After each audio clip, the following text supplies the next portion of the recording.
Hi, everyone. I'm very pleased to have so many of you with us today for today's episode of This Is CDR, an online event series presented by OpenAir to explore the wide range of carbon dioxide removal solutions that are currently being researched, developed, and deployed, and to contextualize them for policy proposals that are currently under development for New York and for other states and jurisdictions.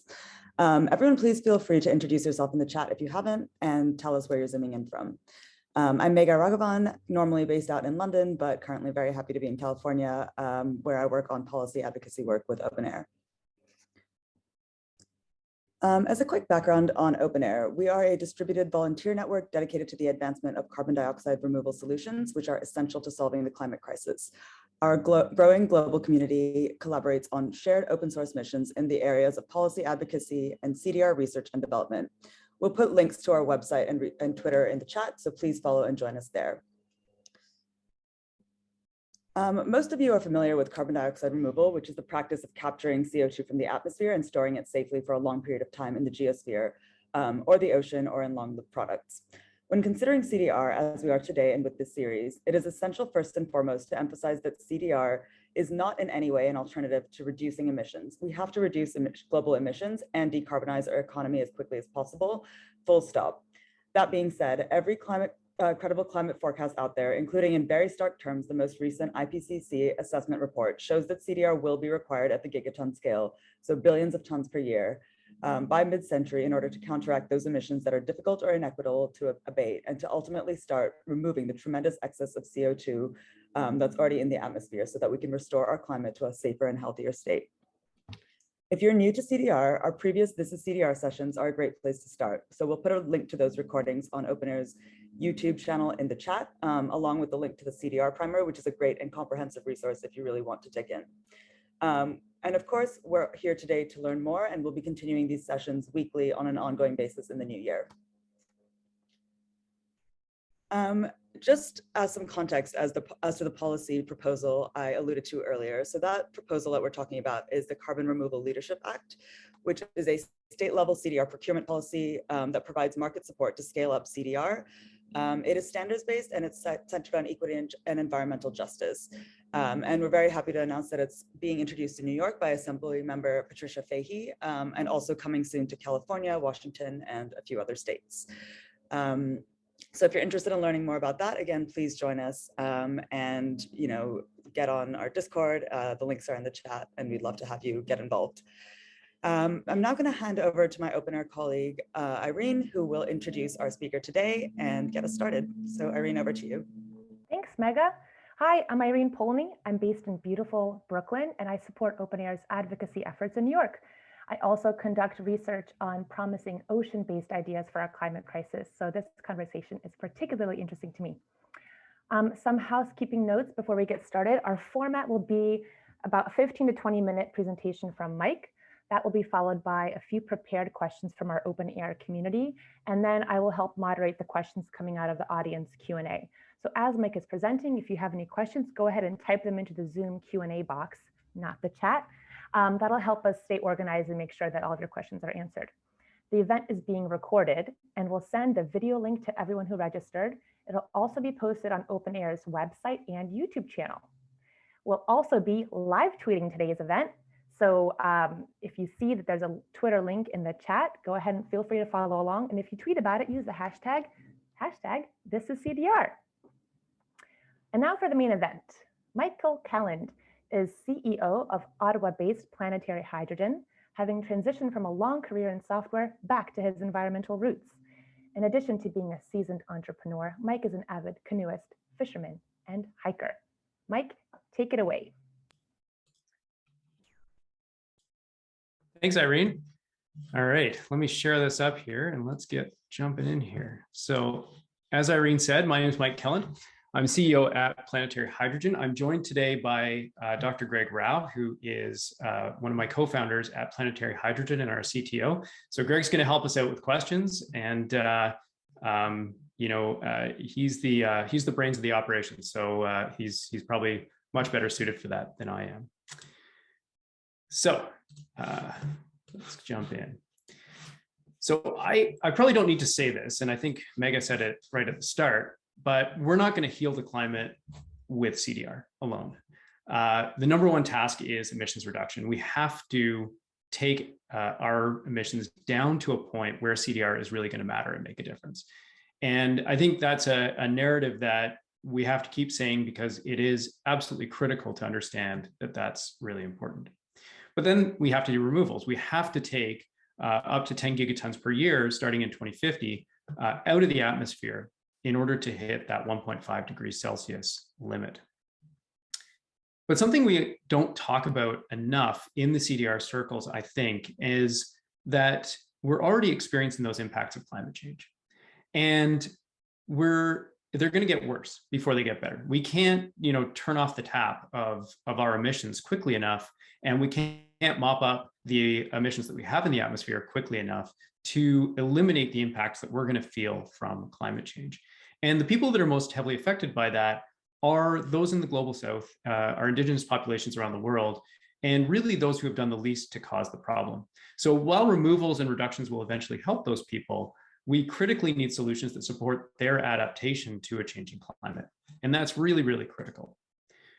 Planetary Hydrogen solution is unique in that we do all three of those things. We're going to spend most of our time here talking about things like ocean carbon removal and emissions reduction through mine waste remediation and hydrogen production. But I want to start by talking about adaptation with an example. So over 500 million people around the world rely directly on the health of corals and the ecosystems that they support for their livelihoods. And corals are critically challenged by climate change, both due to ocean heat waves and ocean acidification. There's now early research showing that the application of systems like ours can help to regrow corals. So this is an experiment that was run by Albright and Caldera in 2015, so a little while ago now, that showed that alkalinizing a section of the Great Barrier Reef increased coral growth by 7%. That result shows that our process could be an adaptation technology for coastal communities that also happens to reduce mining emissions for critical decarbonization metals like nickel and cobalt, and to remove carbon from the atmosphere with permanent sequestration. We're doubling down on that with a partnership with the University of Miami, which is focused on quantifying those benefits to coral reefs and the communities that rely on them. We need to show that carbon removal puts communities, especially traditionally marginalized communities, at the forefront and ensures that we're striving to fix the problem in a different way than we caused it. So that means collaboration-driven innovation from our perspective. And so we're really happy with this collaboration with the University of Miami. Right. So let me jump into talking about planetary hydrogen. And I know that at This Is CDR, Megha and Toby, you guys love origin stories. So I'll start with the origin story of planetary hydrogen. So as Irene mentioned, I'm a software entrepreneur by background. And when I was looking for my next thing to do after my last company sold, I ran into this student that I was mentoring named Brock. And so Brock came out of renewable engineering at my alma mater. And I was mentoring him on a variety of different things through our alumni mentorship program. And what he really sort of sparked in me was this real passion for the climate and the environment. And I've basically grown up in a canoe. I really enjoy being in the outdoors, but I've never really applied that into my professional life. And I think he really ignited that in me to say, hey, we really have to do something here. The IPCC report had just come out for 1.5. And it was really a motivating time to go and look for this. So we spent about a year looking around the world to try to find a climate solution that we could dig our teeth into. And eventually that journey brought us to meet Greg. So Greg is a pretty unique and impressive guy. His career has uniquely set him up to do this work and has entirely revolved around studying carbon and water. So he started his career as a freshwater biologist, and he was looking at where food comes from. So essentially, is it coming from on land? Is it coming from in the water? And to do this, he was looking at carbon isotopes within the food web and studying that.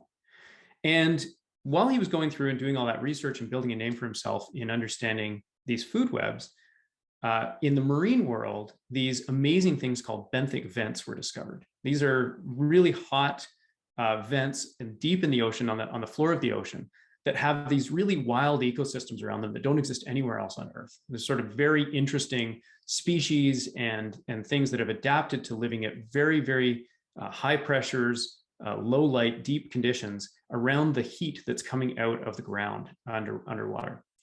And one of the first questions that was asked was like, where does the food come from for this? Is it filtering down from the surface? Is the energy coming from the sun and then filtering down all the way down to the bottom of the ocean? Or is there the energy coming from these vents, and is the food sort of being generated there? And Greg was in a unique position because of his work on carbon isotopes and food webs to look into this. From there, he fell in love with the ocean. He was hooked. So he said, you know, he, with that, set himself on a path to becoming one of the top researchers on the global carbon cycle as it relates to our oceans. So why are oceans that important? Well, oceans are disproportionately impacted by climate change. 90% of the heat and about 25% of our emissions end up in our oceans. And that's a massive challenge to our ocean ecosystems, as we've talked about in terms of things like corals, but it's also a huge opportunity.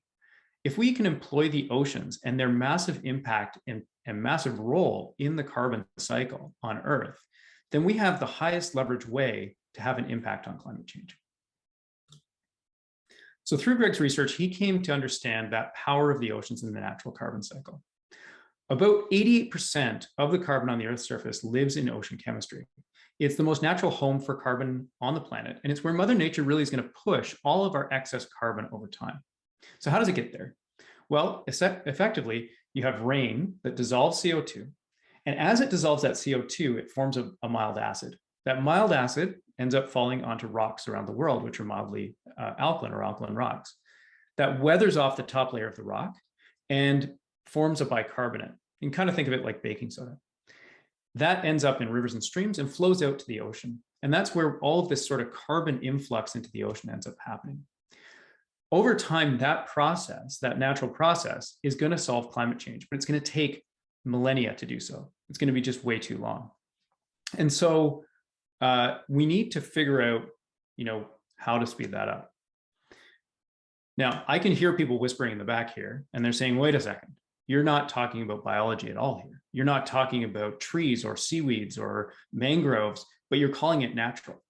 Well, one of the things that I want to impress here, and if I can leave you with a key message, is that there are a lot of processes on Earth that are natural, that are not biological. So biological processes are natural, but abiotic processes are natural. And as I say, that's the hill I'm willing to die on, you know, the natural abiotic hill filled with natural abiotic rocks under a natural abiotic sun in the natural abiotic air. The important realization that Greg came to is that it should be possible to speed up this natural process through efficient and permanent rock weathering. And that speeding up of that process is just as natural as planting trees or growing seaweed. It just doesn't involve biology. All right, I'm coming down off my abiotic natural hill. Our technology speeds up that process. And how do you speed up any chemical process? Well, you add energy to it. In our case, we add renewable electricity to accelerate the process. And then the Earth system does the rest for us. The co-benefits of this process are the production of battery metals in a low carbon way and the reduction in ocean acidification in the local area around our plant, as well as the production of low or negative carbon hydrogen. Our technology has two big components. First one, which we call our green process, is a proprietary patented electrochemical process that's located at a mine site. So you can kind of think of it like a big warehouse, like a big chemical plant, essentially, running off of renewable electricity, sitting behind, you know, big piles of mountains of rock tailings that we're processing using that renewable electricity. It takes those mine tailings and converts them into a pure, mild form of alkalinity. And as a byproduct, it produces hydrogen. So as a benefit to the mine where we locate this, the process reduces the carbon footprint of remediating all of that tailings, all of that waste, which tends to produce a lot of CO2 in sort of dealing with that waste. And the hydrogen we produce can be used in mine vehicles to reduce the carbon footprint of all of the activities of the mine. Eventually, as we get to high scale, our goal is to take the extra hydrogen we produce that can't be used by the mine and use it as a component of clean fuels. And our ultimate goal is to produce a carbon negative fuel that could power anything from trains to ships to planes. With that mild form of alkalinity, that alkalinity was produced out of the chemical plant, we take that and we ship it off to various locations on the coast. And so as we take that out to the coast, it gets implemented into what we call our blue process. There in the blue process, we use a proprietary process to add the alkalinity into seawater. That enhances the ocean's ability to uptake CO2 and stores it safely within ocean chemistry for hundreds of thousands of years. So this is where essentially we are very mildly alkalizing the ocean with a very pure form of mild alkalinity. So there's nothing else in it. It's just that alkalinity. And that is enabling that process to be accelerated of carbon coming from the atmosphere, turning into bicarbonate and being sequestered into ocean chemistry. We're focused on iterating to reduce the cost of carbon removal with this process. And ultimately, we believe that we'll be able to get to carbon removal at well under the benchmark rate of $100 a ton. And that based on availability of appropriate rock and the massive power of the ocean to store carbon, the process can easily scale to meet the challenge of climate change.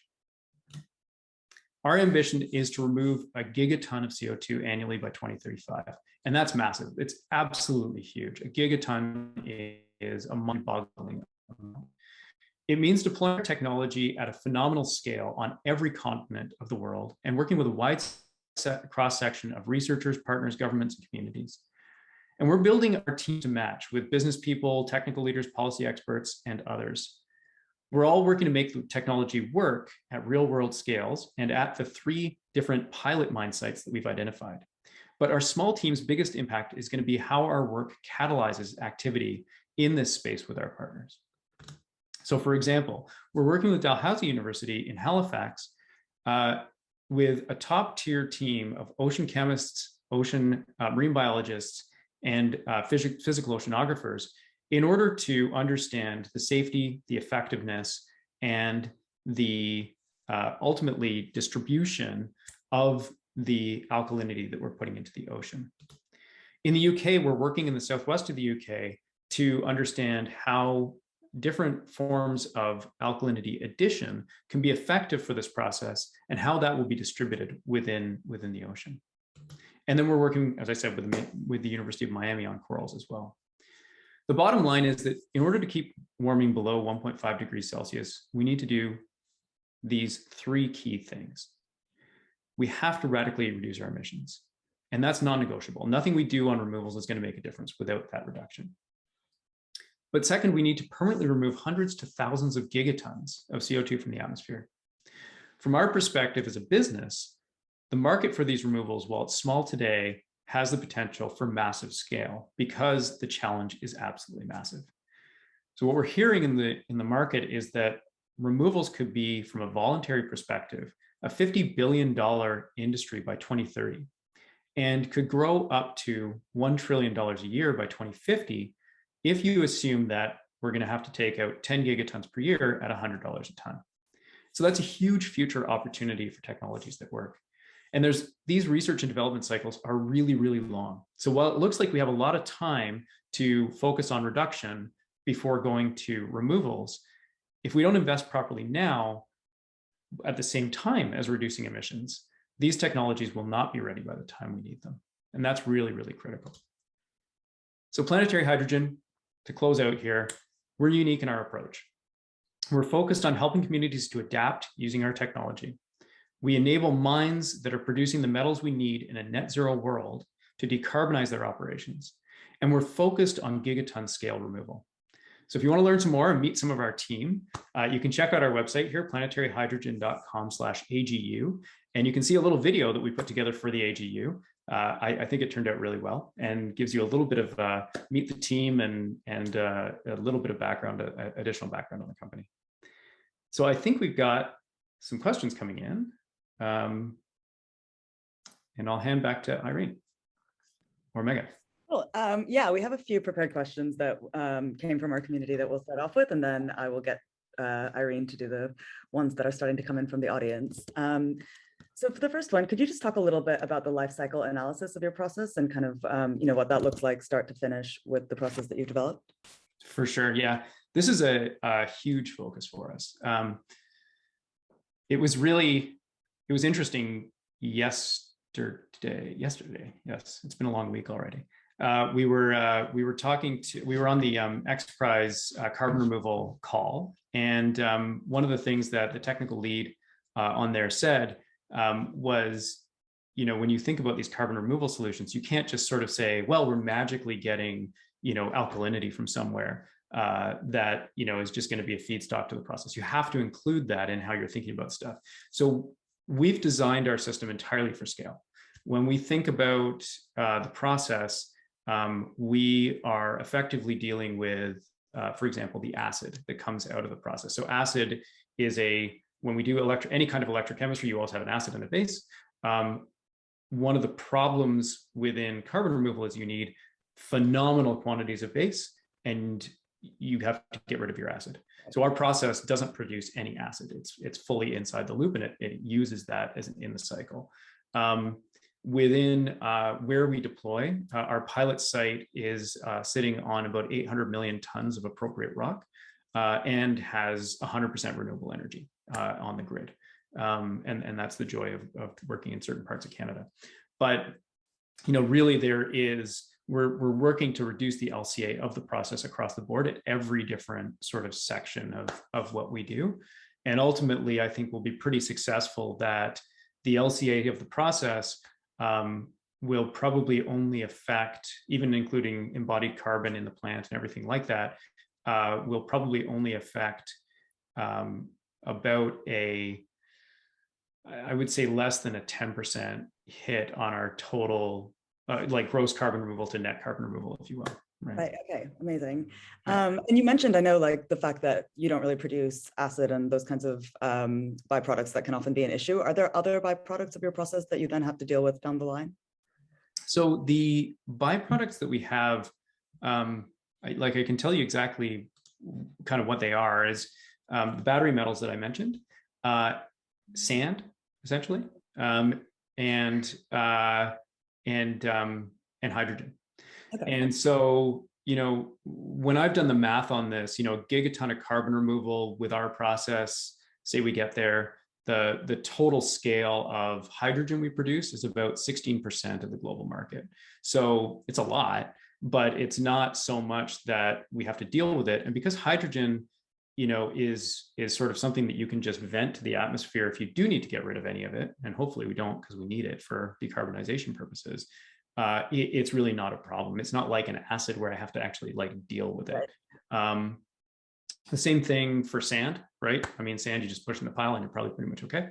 And then the battery metals, I think we're going to find that, as we head towards net zero, we're just going to need a lot more of those. And we produce a relatively small amount of them. It's enough to help from a revenue perspective within the whole process economics of it, but it's not so much that it's not like a similar amount to the amount of carbon removal that we're doing, right? It's a relatively small amount. So the byproduct challenges, I think, for the process are pretty well managed in how we've done things. Cool. I see Greg's come on video, so Greg, I don't know if you wanted to add anything to that. Well, I just add that, another product is oxygen that doesn't get discussed often, but let's keep in mind that as we're generating CO2, we're also consuming oxygen out of the atmosphere. I mean, we're not anywhere near a critical oxygen level, but nevertheless, concentrated oxygen can be very useful in the industrial and other worlds. And, in certain locations, it could also be of value in terms of, providing revenue, but also providing a source of green oxygen, which can be relevant in certain settings. Absolutely, yeah, makes sense. Cool. Could you talk a little bit about the form factor and sort of, do you see this as like one site where you kind of have all the primary operations centralized, or is this more modular? How do you see that going forward? Yeah, there's really two when I think about the process, there's the two processes, right? There's the green process, which is the land-based system, and then there's the blue process, which is the ocean-based system. The green process is, think of it like a manufacturing plant, manufacturing this alkalinity for distribution into the ocean. And when we think about that, really, there's two angles of scalability, right? There's really how big, and this is, classic metallurgy, like how big can you make the plant before it becomes unprofitable? And what that really means is how big can you make the plant and still have a long enough runway of rock that you can pay off the plant over that period of time, right? And so that's sort of limit your scalability in a single location. And then the other axis is the number of locations that you can have. So if you look at the, probably thousands, I don't think it's probably tens of thousands, but thousands of mine sites that could potentially take this technology around the world, each of those has a similar scalability curve where you'll sort of scale up. The way that we then think about it is that those nucleus points for the production of the alkalinity then lead to multi-point addition points. So that's where sort of the scale of addition into the ocean becomes really, really important.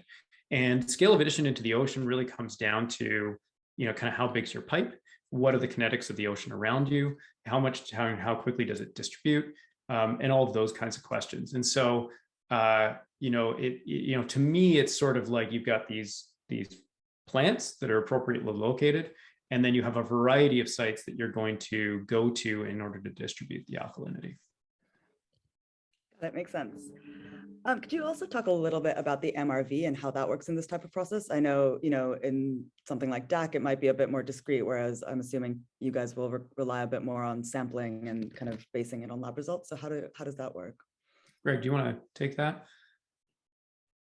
Oh, you're on mute.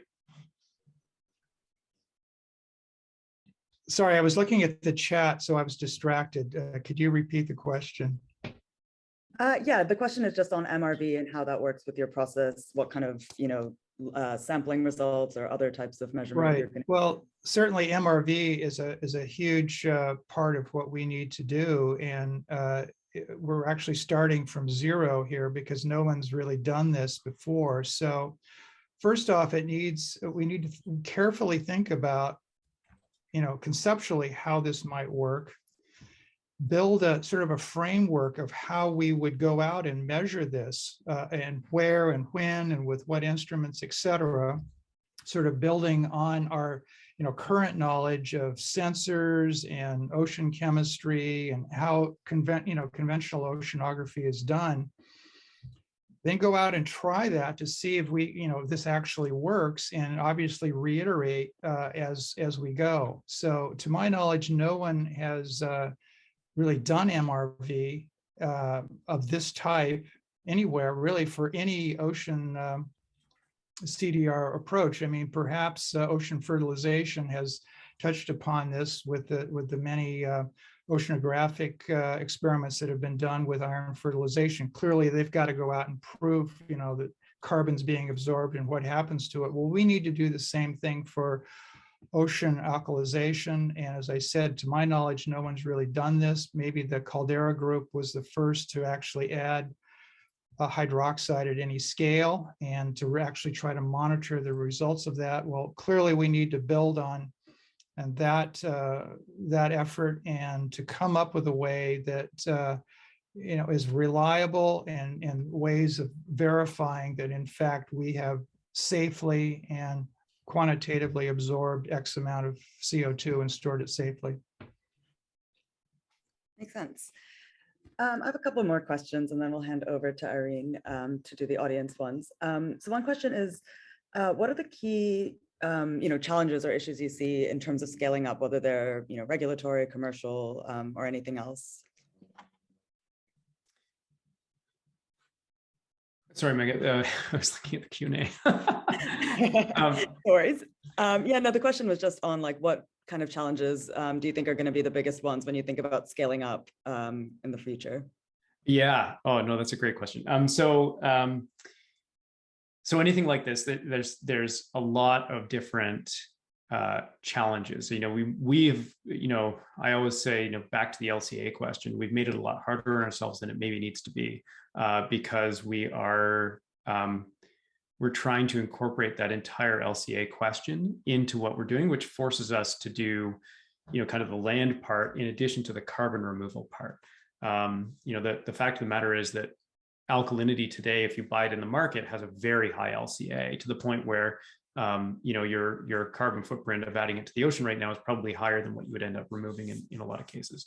So we felt the need to do both, but it means that we do have a number of different challenges around these various different sort of parts of the solution.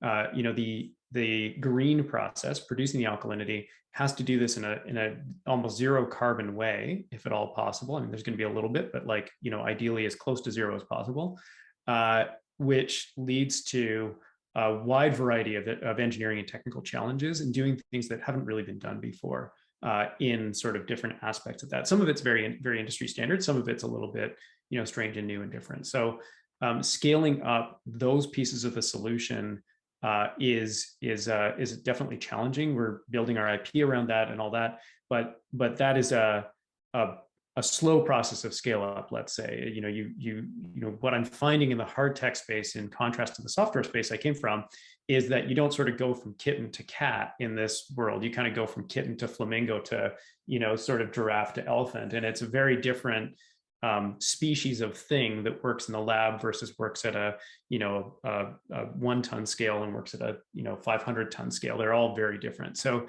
that kind of scale up challenge is just going to be built in, technical scale up, and we're working through that as we speak. The other scale up challenges, MRV, which you touched on already, is a really big deal in the ocean. It's somewhere that we're focusing a lot of our efforts, a lot of our collaborations with universities around the world, and private sector groups around the world, to try to pull together some consensus around how MRV should be done in this space, and how it can be recognized, and what the science that needs to be done there is, and everything like that. Commercially, it's funny, I feel like commercially is probably the least of our worries. If we can kind of make it work in those different scale up ways, the market seems to be there. The market for carbon removals in particular, in permanent carbon removals, is incredibly supply constrained right now. And so it's there. The market for hydrogen is incredibly supply constrained right now. The market for battery metals is going off the charts. So, if we can actually get to where we want to go from a technical scalability perspective, I feel like commercialization isn't going to be so much the challenge. Got it. Makes sense. I have one last question before I hand off to Irene. So, we mentioned earlier this policy proposal that OpenAir is developing with CRLA, and kind of essentially using government procurement to create more of a market for this going forward. And I know you guys are part of some voluntary carbon market development with Shopify.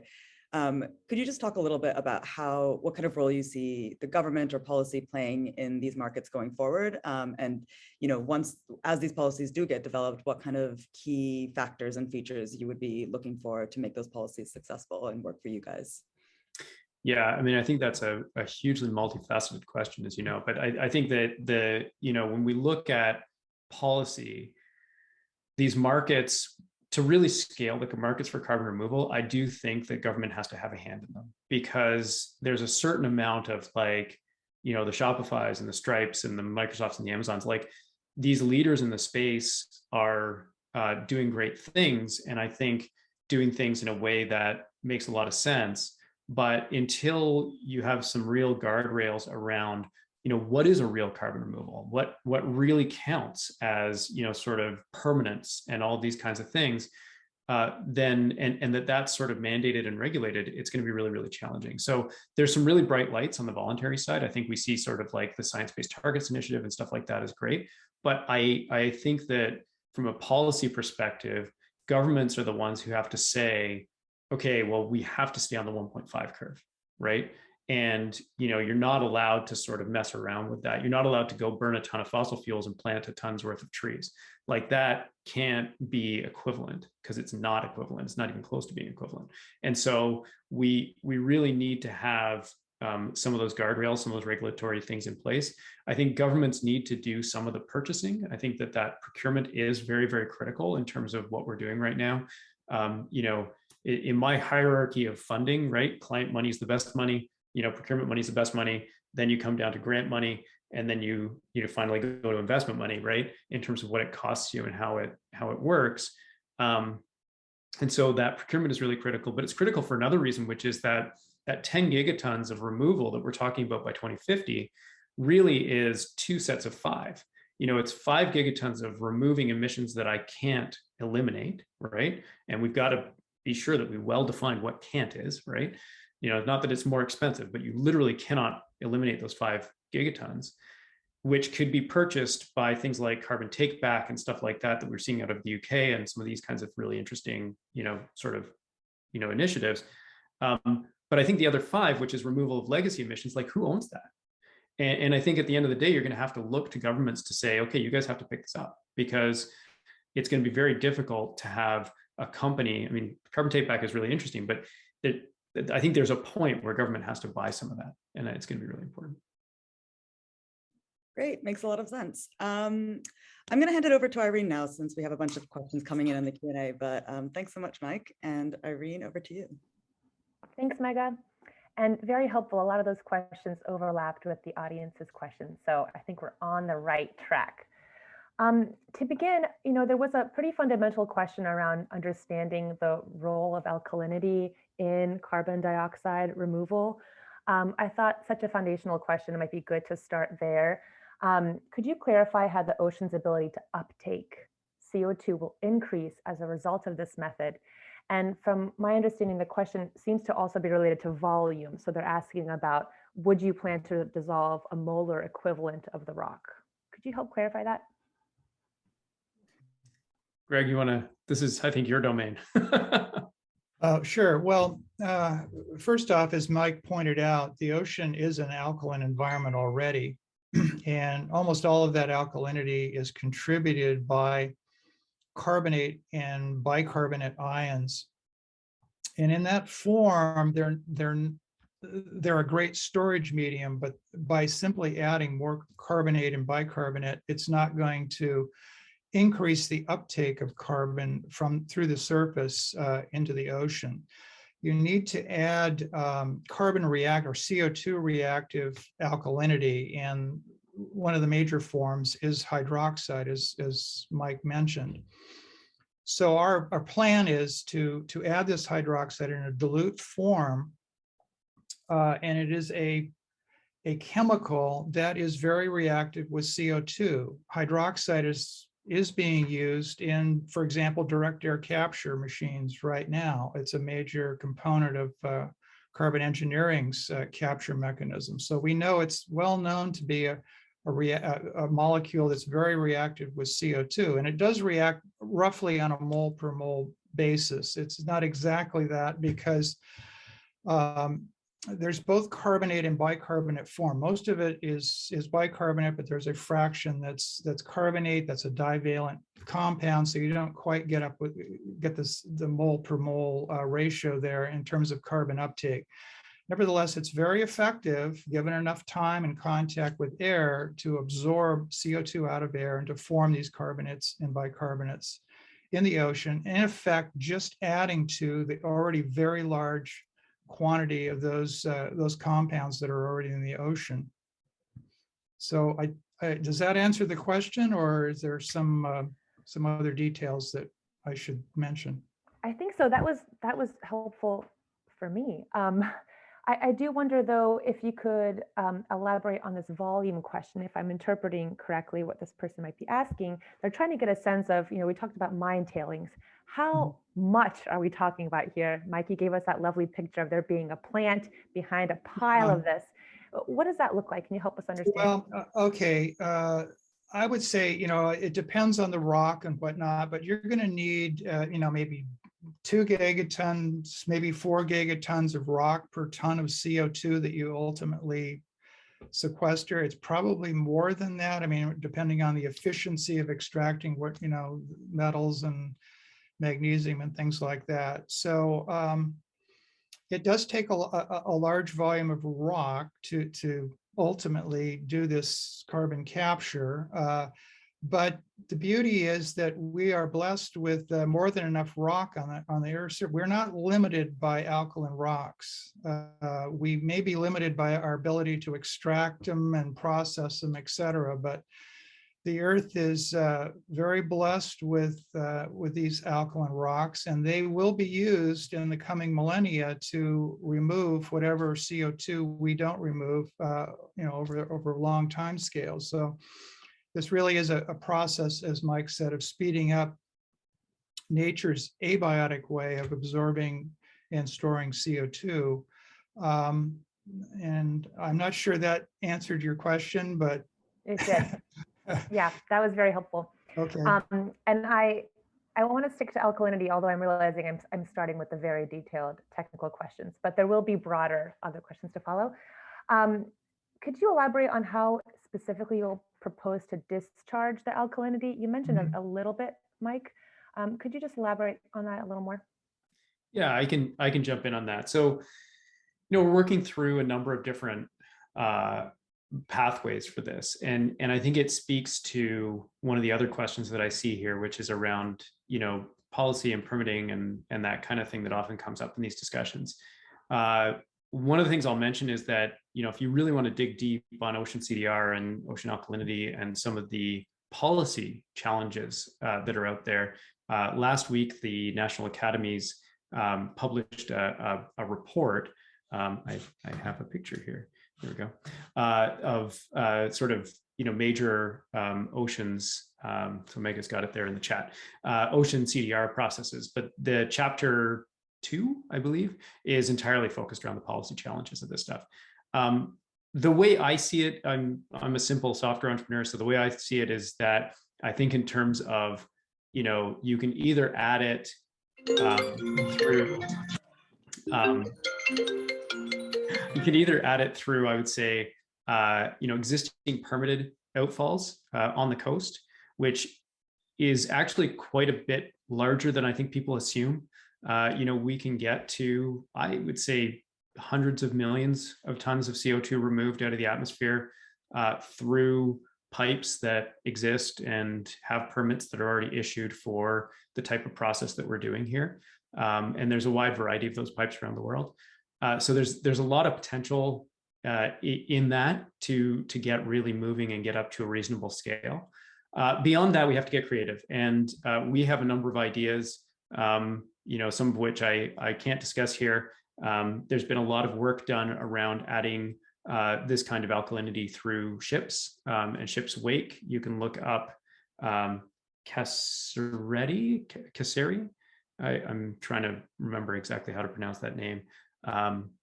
Greg, do you know exactly how? Casserini and others, yeah.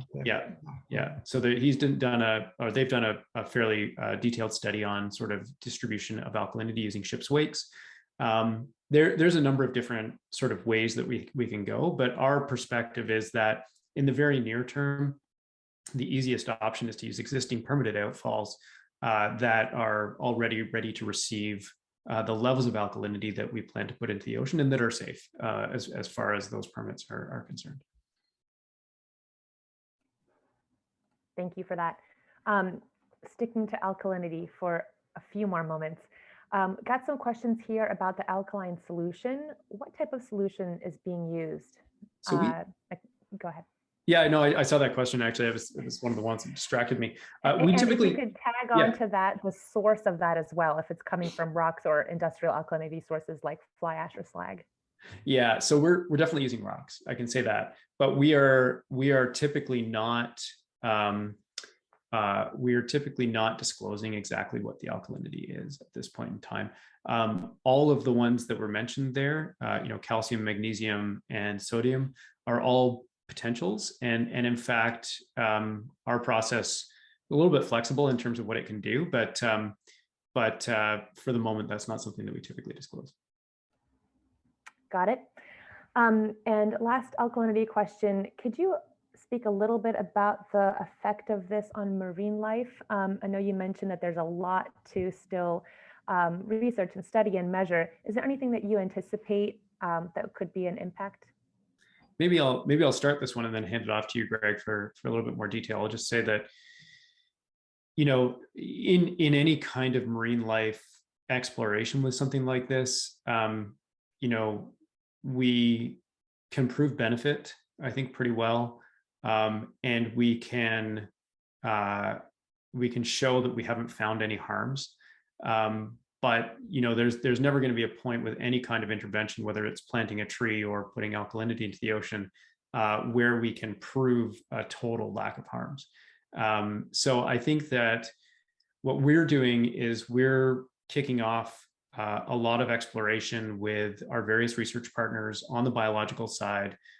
There's been a lot of different sort of forms of publishing done. You know, like I say, permitting is already set up in a way that has been studied to be safe for the kinds of alkalinity as well as the levels that we're adding. And so we think we're in a pretty good spot, but I think what is really critical is that we continue to monitor and we continue to engage and we look at the local ecosystems, and that we're doing this in a way that is you know, heavily monitored by competent science in each of the sort of places that we go and do things. Greg, do you want to add to that?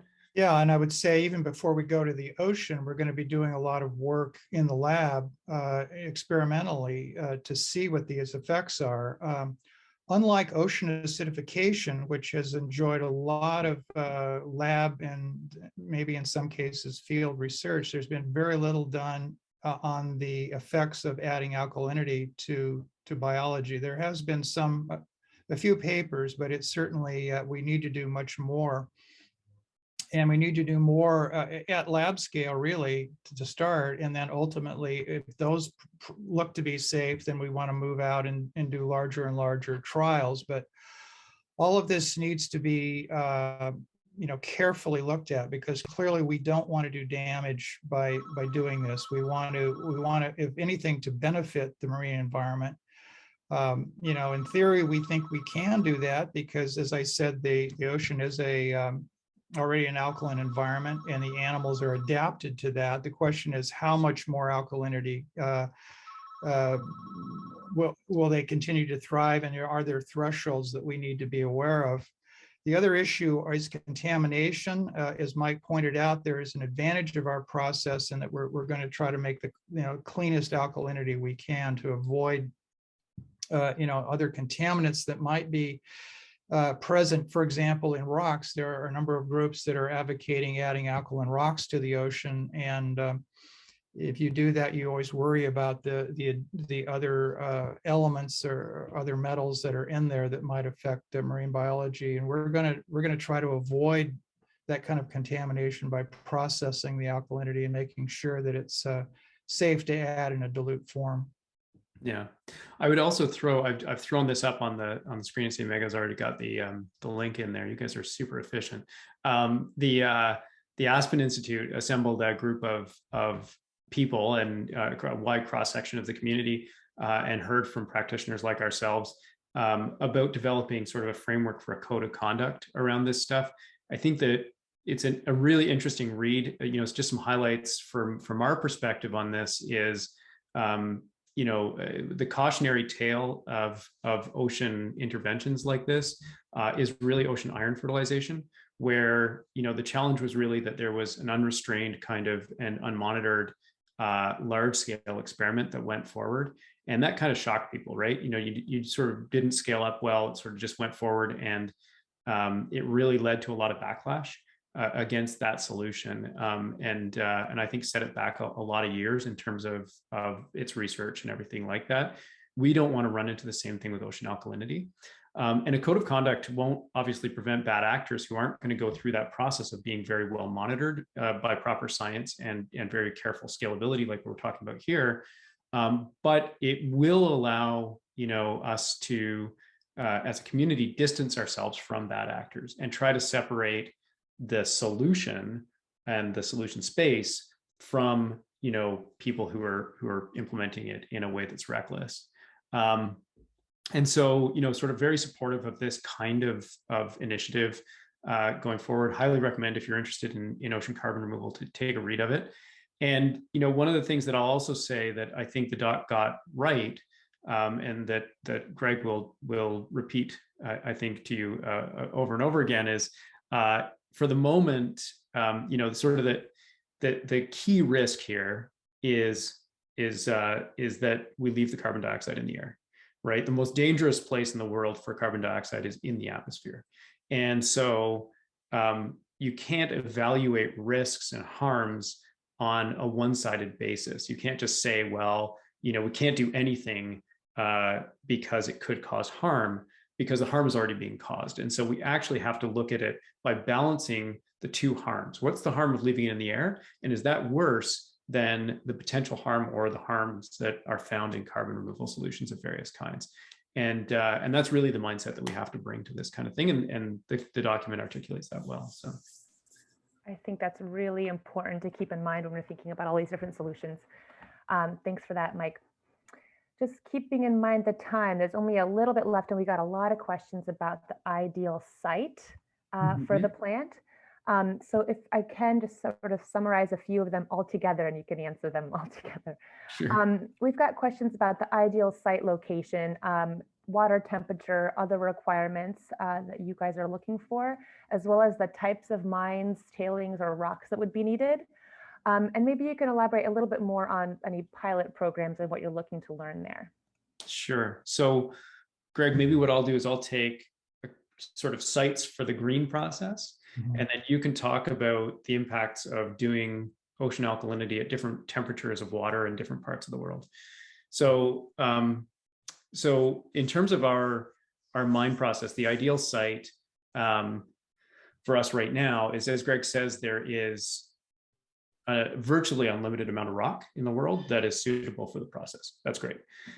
But, the ideal sites are where it's already all ground up for us and ready for us to use. So that's sort of the starting point, big pile of rock that is ground up and ready for us to just use. So like I say, our 3 pilot sites that we have right now are all like that. They have, either an active mine that is pushing forward with, producing that, and we could sort of slipstream into their flow, or an inactive mine with, hundreds of millions of tons of rock in giant mountain piles kind of thing. So that's the first thing. The second thing is we need renewable energy. There was a question here about how much energy and where does it have to be. I think one of the things I'll say is that this doesn't come for free. There's no breaking the second law of thermodynamics. You're not allowed to do that. So the real fundamental thing about this is that carbon removal takes energy, and this is going to take a significant amount of energy when we go through and do it. When we're looking at this and we're projecting out to 2050 and we're saying we want to get to a gigaton and we're building up that kind of thing, we are making a bet that renewable energy will exist. We can't as a startup both focus on producing energy and building renewable energy as well as doing carbon removal. It's just too much. So we just make a bet. We say, look, that'll be there. And so our first pilot sites are all places that have significant hydroelectric surpluses, where there's baseload power at basically zero or very low carbon footprint, and that we can make use of it without impacting the local power grid. So that's sort of where we're at with that. It's a bet on planetary hydrogen is a bet on renewable energy, and if we're betting that that's going to happen, then we'll be successful. Ultimately, if the world doesn't build the renewable energy required, well, we're all pretty much in trouble anyway. And so those are the real big siting things. In terms of location, we're not stuck on our mine site being close to the coast. I mean, it's a bonus, but it's not necessary. The alkalinity we produce is non-toxic. It is a solid. It is easy to move. And the chemists in the audience probably already know what it is by this point. But anyway, it's not super challenging to deal with logistically. And so putting it on a train and moving it to the coast, even if that's relatively far away, is not a really big deal, both from a carbon footprint perspective or from a dollars perspective. Greg, do you want to talk about oceans? Sure. Yeah. Okay. So let's suppose we have this solid hydroxide. Where would we put that in the ocean? Ideally, we'd want to distribute it over a wide area, large areas of the ocean, ultimately. But initially, we're going to focus on piggybacking on discharges that are already occurring into the ocean. And certainly wastewater is, even municipal wastewater is one of those sites that we're looking at to simply add in a little bit of our hydroxide to this large volume of water that ultimately gets out into the ocean. And there's some advantages there. First of all, they're already permitted to add this to the ocean. So we just have to stay within their permitting parameters, namely pH. Certainly we want to, we don't want to exceed any permitted chemistry or biology parameters that they're being monitored on. The other advantage of plugging into wastewater systems is that they're already very high CO2 sources. Clearly, there's been a lot of organic degradation going on in wastewater treatment, and therefore this water is supercharged with CO2. By adding our hydroxide, we could actually limit the amount of CO2 that's coming off of this and actually turn wastewater into a negative emissions process by doing that. So we see that wastewater is probably the low-hanging fruit for looking at, initial discharges. Once we've saturated that market, then clearly we've got to look at either having our own outfalls or going offshore with boats or ships, et cetera. But that's, some years down the road, and our initial focus right now is just coastal discharge and existing discharges that are already there. Thank you so much for that answer and for this presentation. I know I learned a lot. It certainly felt like an inside look. Really appreciate you guys putting this together and for answering everything so thoughtfully. Just keeping in mind the time, Megha, I'll kick it back to you to close us out. Sure. Yeah. Thanks, guys. And I'll, if you don't mind unsharing your screen, Mike, I'll just quickly. Oh, sorry. No worries at all. Yeah. Thank you guys so much. This has been amazing. Really great presentation and insight into what you guys are doing. Just wanted to share the usual kind of upcoming things that we have. So I'll put this up. We're off for a few weeks for the holidays. So hope you guys all enjoy your holidays, as we all will. And we'll be back on January 4th with our own Chris Neidl and Naeem Merchant talking about DAC and concrete CDR. And then January 11th, we will have Yasmin Kologlu on CDR in the built environment. And we'll have plenty more amazing sessions coming up in 2022. So keep an eye out for that. Mike and Greg, thank you so much for your presentation. That was amazing. And see you all in 2022.